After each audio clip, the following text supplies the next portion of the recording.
There are rare film franchises that, by every rule of the industry, should never have survived. Resident Evil is one of them. It's a series critics disliked from the very beginning, a franchise video game fans often saw as an insult to the source material, and something Hollywood never truly believed in at all. And yet, it lasted 16 years. It produced 6 films. It went through multiple creative course corrections on the fly. And somehow, again and again, it kept making money. Not because it was good, but because, at the right moments, it was convenient. To understand how this was even possible, we need to go back to the late 1990s, to a time when video game adaptations were considered almost a cursed genre. Back then, the film industry followed an unspoken rule. If a movie was based on a video game, it was probably bad. Critics treated these projects with open contempt before they even came out. Studios were afraid to invest real money, and regular audiences, watching critics and fans tear each other apart, usually chose to stay away.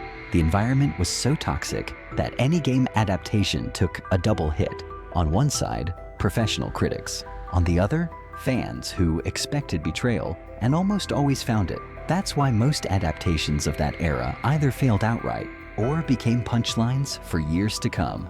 Against that backdrop, bringing Resident Evil to the big screen wasn't just risky, it was borderline absurd.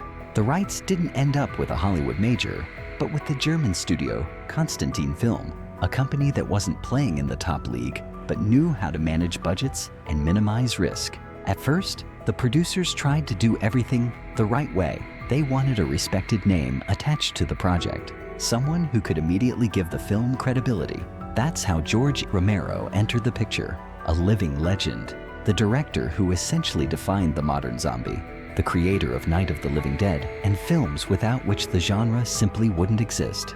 On paper, it looked perfect. Romero agreed. He wrote a script, and then everything fell apart. When the finished script landed on the producer's desk, one thing became obvious. This was a film the studio simply couldn't afford. It was too expensive, too brutal, too adult. The projected budget was somewhere between $70 and $80 million, with a guaranteed R rating, possibly even harsher. In the late 1990s, that meant one thing: the movie wouldn't make its money back. Producer Bernd Eichinger made a decision that would define the entire franchise. Romero's script was rejected, and with it, the idea of a respectful adaptation was abandoned. Resident Evil shifted from a potential auteur-driven horror film into a commercial project, simpler, cheaper, and easier to sell to a mass audience. Romero walked away, and the studio began looking for a very different kind of director. Not an auteur, not a visionary, but someone who could get the job done without asking too many questions.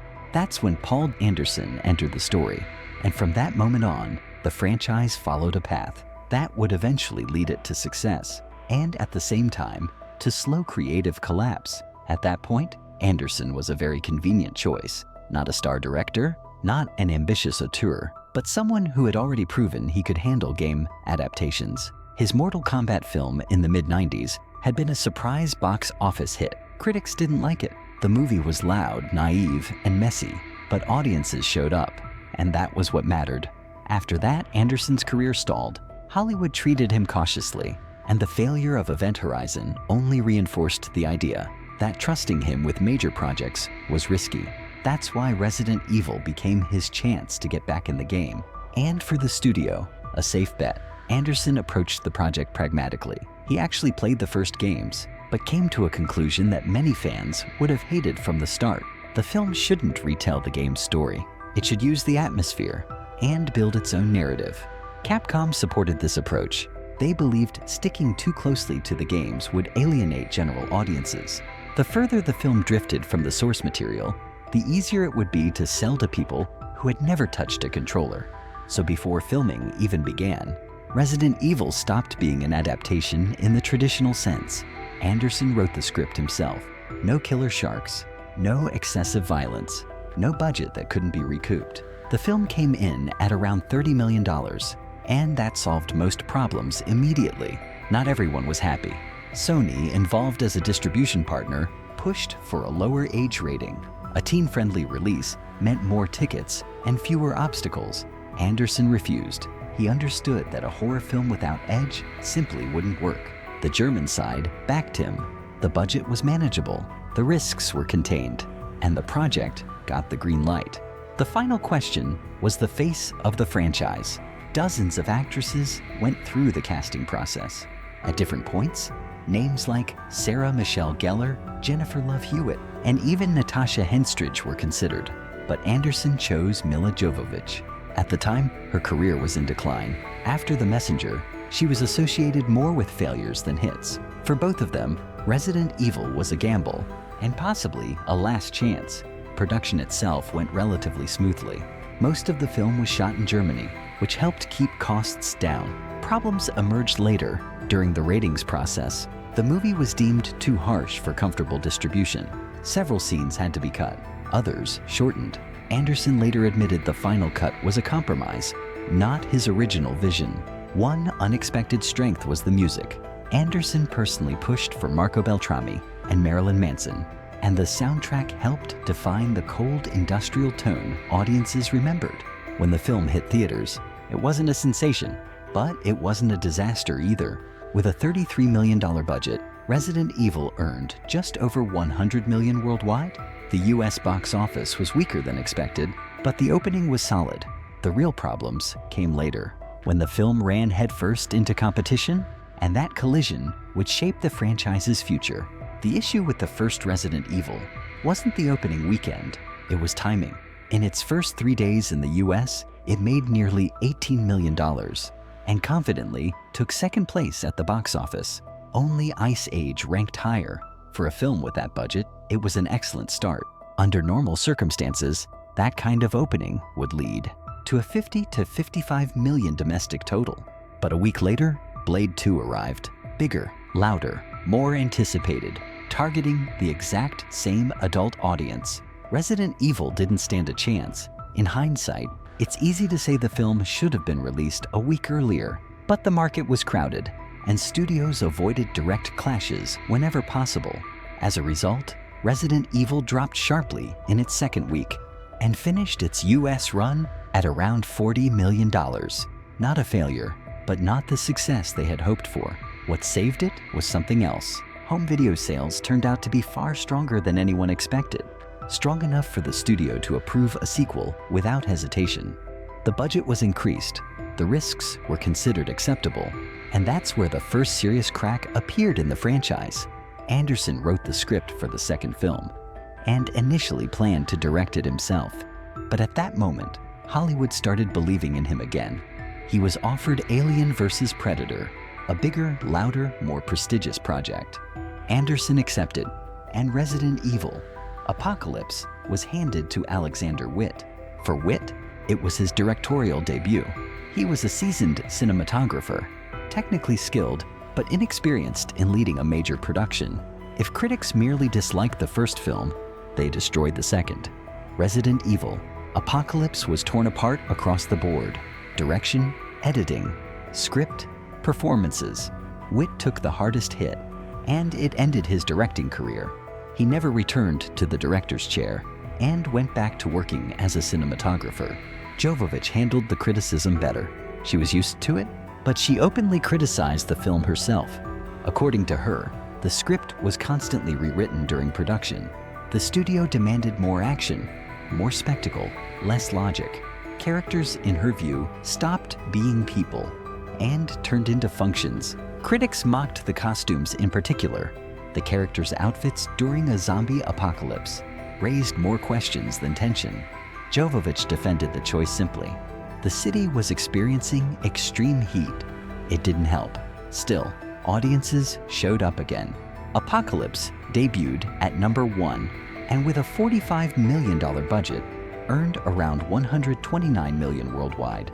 $51 million came from the US. On paper, growth. In reality, a warning sign. The franchise was making money, but trust was eroding, and for the first time it became clear. The series was being driven by fear.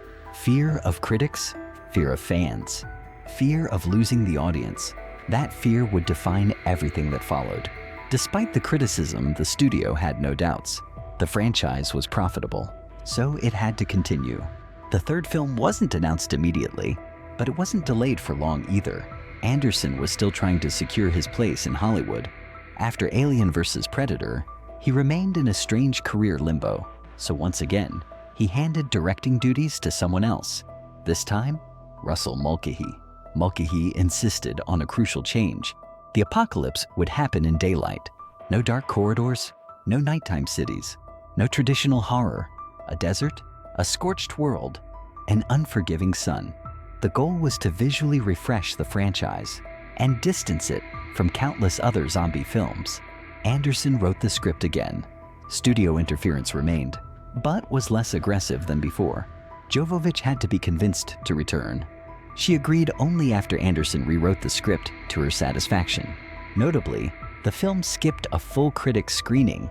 After two critical disasters, the studio didn't want reviews circulating before release. The strategy rarely works, and this time was no different. Resident Evil: Extinction received similar reviews, but audiences didn't care.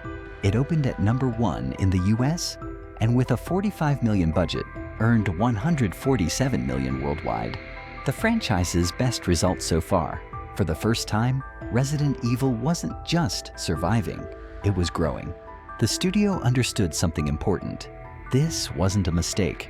It was a format, one that could be scaled. That's why Anderson returned for the fourth film. His career had stalled again after Death Race, and once more, Resident Evil became his lifeline. By 2009, Anderson and Jovovich were married. The fourth film became a family project. Jovovich actively contributed to the story, even though Anderson was the sole credited writer. Production began with problems. Planned Canadian stages burned down shortly before filming. Locations were hastily moved to Toronto. The budget survived, but the scale had to be adjusted. Then Anderson made the move that changed everything. He saw early footage of James Cameron's Avatar and realized something. The future was real 3D. He convinced the studio to shoot 20% of the film using Cameron's 3D cameras. It cost an extra $15 million. The studio agreed, and it paid off. While other films relied on cheap conversions, Resident Evil: Afterlife delivered true blockbuster-level 3D. The result was immediate. A franchise-best $26 million opening weekend in the US, $60 million domestic total, nearly $300 million worldwide. Resident Evil had peaked, and that's exactly when the studio pushed further. The fifth film was greenlit immediately. The budget increased to $65 million. Anderson proposed shooting parts 5 and 6 back-to-back. The studio refused. They weren't sure a sixth film would even be needed. The script was rewritten. Long-term story arcs were dropped. Several characters were cut. Production was rushed. Resident Evil: Retribution arrived 2 years later. $240 million worldwide. Respectable, but lower than before. The real disaster was the US: $42 million on a $65 million budget. The worst domestic result since the first film. Critics returned, and this time, audiences joined them. The franchise looked tired. Budgets were slashed for the sixth film. Anderson chose handheld cameras to save costs. The final chapter was announced. Then production stalled again. Jovovich became pregnant. The script was rewritten. Actors dropped out.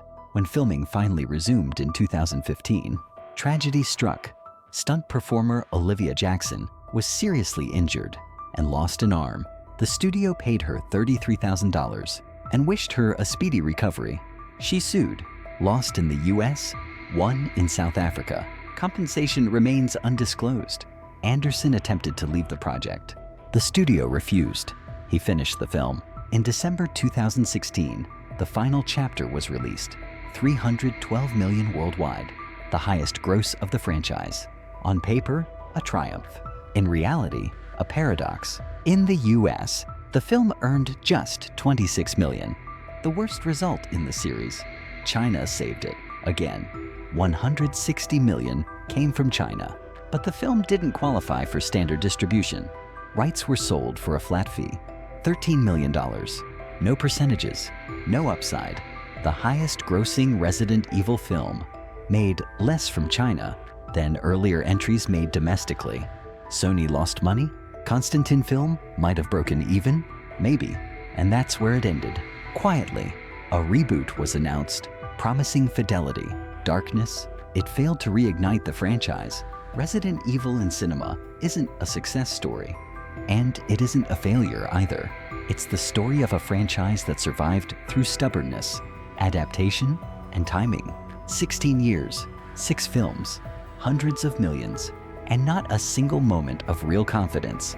Resident Evil didn't win, but it lasted longer than anyone expected. Thank you for watching. Stay tuned.